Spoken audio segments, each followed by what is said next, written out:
Salut à tous et bienvenue dans 30 jours pour apprendre Photoshop, jour numéro 14. Nous allons voir l'utilisation des outils tampons. Donc tampon de duplication et l'outil tampon motif. Donc ce sont deux outils que l'on utilise assez fréquemment dans le mode de la mode. Donc, nous allons voir comment utiliser ces outils pour effectuer des retouches de photos comme des photos abîmées ou des retouches sur la correction de la peau ou autre. Donc, ou carrément dupliquer une image, une partie d'une image. Passons maintenant sur Photoshop. Donc avant tout, on voit ici dans la palette qu'on a notre outil tampon. Donc l'outil tampon, il se trouve ici, raccourci S, comme ceci. Donc déjà en premier lieu, on voit qu'il y a une forme qui apparaît, donc c'est une broche. Donc par défaut, c'est vide, hein, comme je l'ai utilisé précédemment, bref. Voilà, c'est rempli. Donc, il se présente un peu comme une broche qui se retrouve dans cette sélection. Donc, c'est un outil qui permet d'effectuer des modifications sur une image. Ici, dans la barre d'outils, on voit diverses options qui sont similaires aux outils broche et pinceau, etc. Donc, ici, on peut changer la taille, l'opacité, enfin la dureté, l'épaisseur du pinceau, de la broche. Ici, l'opacité ainsi que le flux, le mode de fusion, voilà, et là ici une option qui permet de travailler sur les calques actifs, c'est-à-dire les calques visibles, et là une option qui permet de travailler sur les calques actifs, donc le calque en cours et le calque inférieur. Donc si par exemple je fais une forme, par exemple avec mon outil pinceau, je crée une forme, je vais vouloir la dupliquer. Donc je peux réduire en faisant un clic droit comme ceci, réduire et garder la dureté.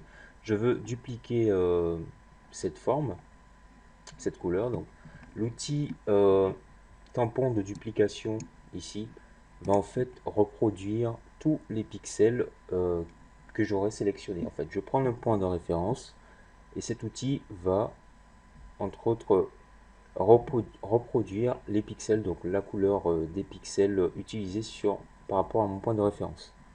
Donc il me suffit de maintenir la touche Alt enfoncée pour prendre, donc c'est une sorte de pipette, hein, mais en fait c'est une sorte de pipette carrément qui va prendre tout mon point de référence. Donc ici j'ai maintenu Alt enfoncé, j'ai pris un point de référence, par exemple ici. Là je vais me mettre juste là. Et donc je vois déjà dans ma broche un petit aperçu. Donc il me suffit de cliquer comme ceci, et là en cliquant je vois une flèche, enfin une croix qui apparaît, et cette croix elle correspond à mon point, à un point de référence. Donc elle va chercher l'image, va chercher tous les pixels qui correspondent et va le reproduire sur le côté que je déplace, donc sur ma broche. Et évidemment si je me déplace vers la droite, comme c'est du orange, le fond est uni, donc il n'y aura pas de changement. Et voilà, donc c'est un outil assez intelligent, on peut dire, hein, voilà, qui me permet de faire des duplications et tout. Donc si je veux entre autres aller voilà, reproduire et tout, donc là il va me chercher, donc ici si je me mets ici, je n'ai rien.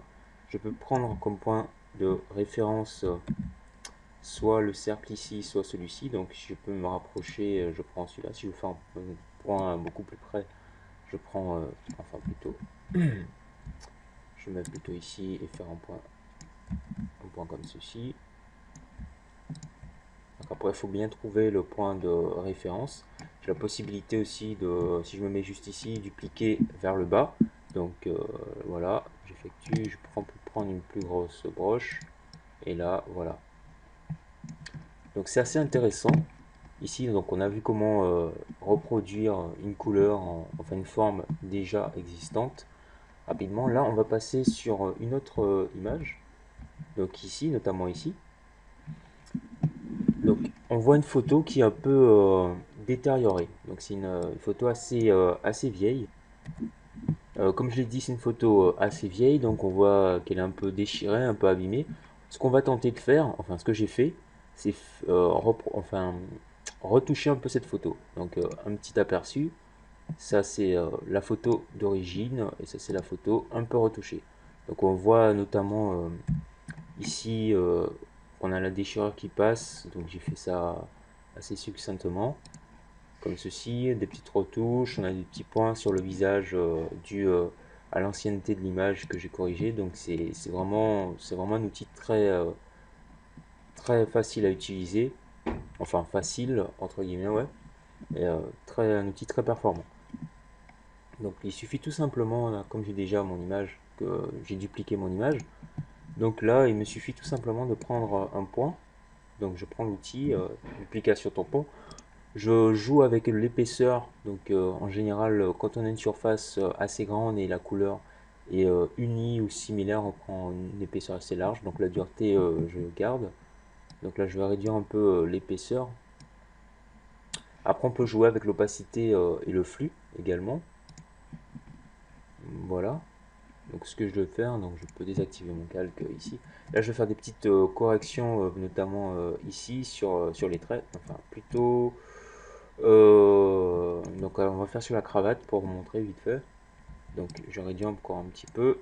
Je maintiens Alt enfoncé comme ceci pour prendre un point de référence. Et là je vais cliquer tranquillement, doucement, et pour modifier un peu tout ça. Donc ici,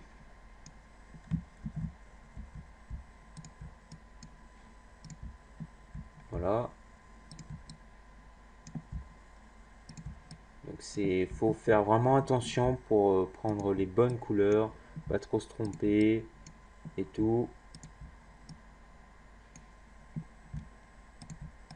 C'est assez utile, hein, je trouve, comme outil, hein.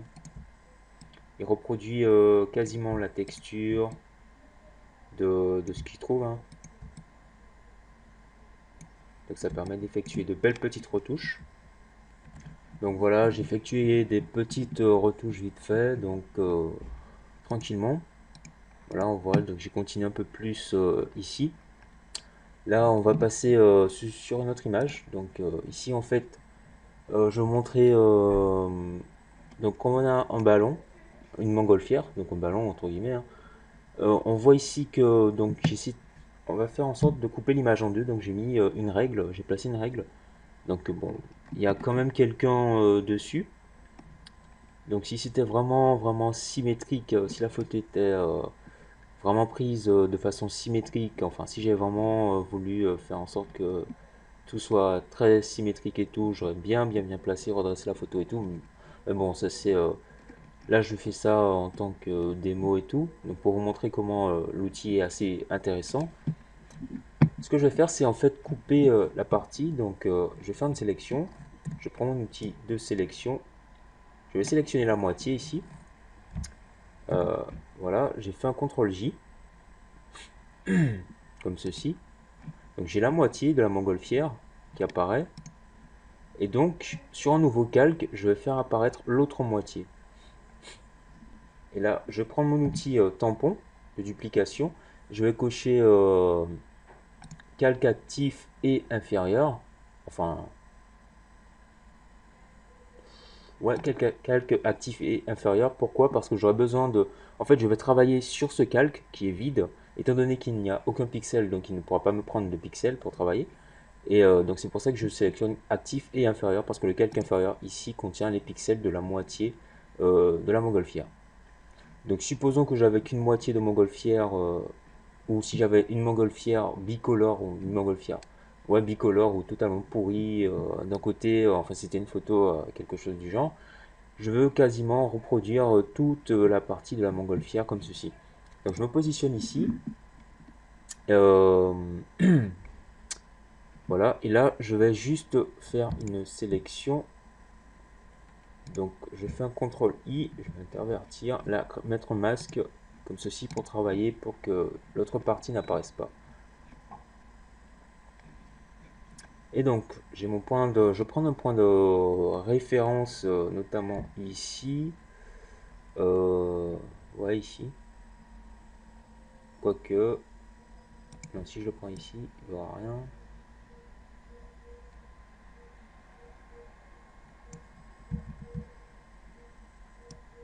Non, donc je vais le prendre, bon, je vais prendre un point ici de référence, hein.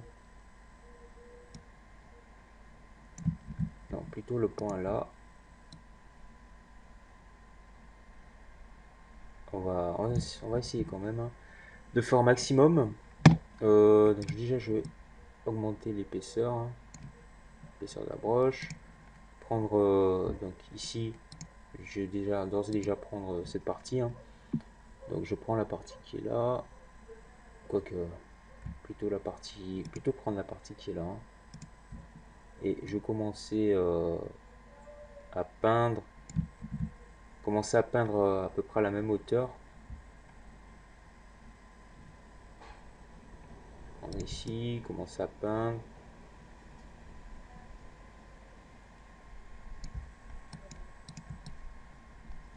Donc prendre à peu près la même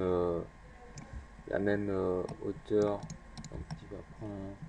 C'est pas facile, hein, de choisir des points, prendre des points de sélection.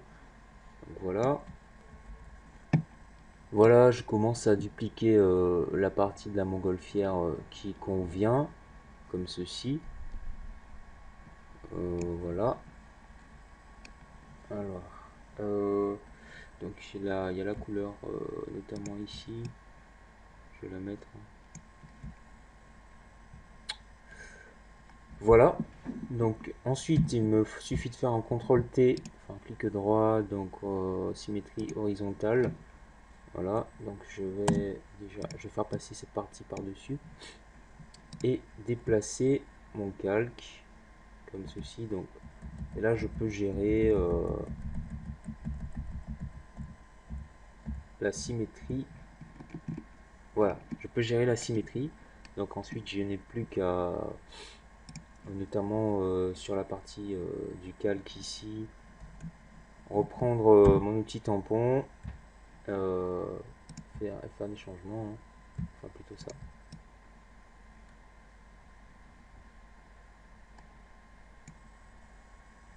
Et effectuer des changements et tout colorer tout ça, et voilà. Donc là c'est une parfaite symétrie. Si j'enlève la règle, on peut voir, bon, il y a un petit changement au niveau du bonhomme ici, donc bon, ça c'est pas trop grave, on peut l'enlever après, mais c'est assez bluffant. Si on regarde directement, même avec le drapeau, c'est assez bluffant. Donc nous allons juste revenir sur cette image ancienne un peu détériorée que l'on a commencé à retoucher. Donc si par exemple je l'enregistrais en tant que motif et que je voulais la réutiliser par la suite, donc utiliser comme motif, comme ceci, je clique et j'enregistre. Donc je l'ai déjà enregistré en tant que motif. En créant un nouveau calque, j'ai la possibilité d'utiliser mon outil tampon de duplication, enfin le tampon de motif, notamment voilà, tampon de motif. Et là, dans les options, je sélectionne le motif de mon choix. Donc je peux, entre autres, faire apparaître mon motif, donc le recréer carrément sur quelconque image de mon choix. Par exemple, faire une sélection, reproduire un modèle pour faire un flyer ou autre, quasiment. Donc c'est assez intéressant. Voilà, cette émission touche à sa fin. Vous avez appris à utiliser l'outil tampon, donc vous savez maintenant comment sont effectuées la plupart des retouches.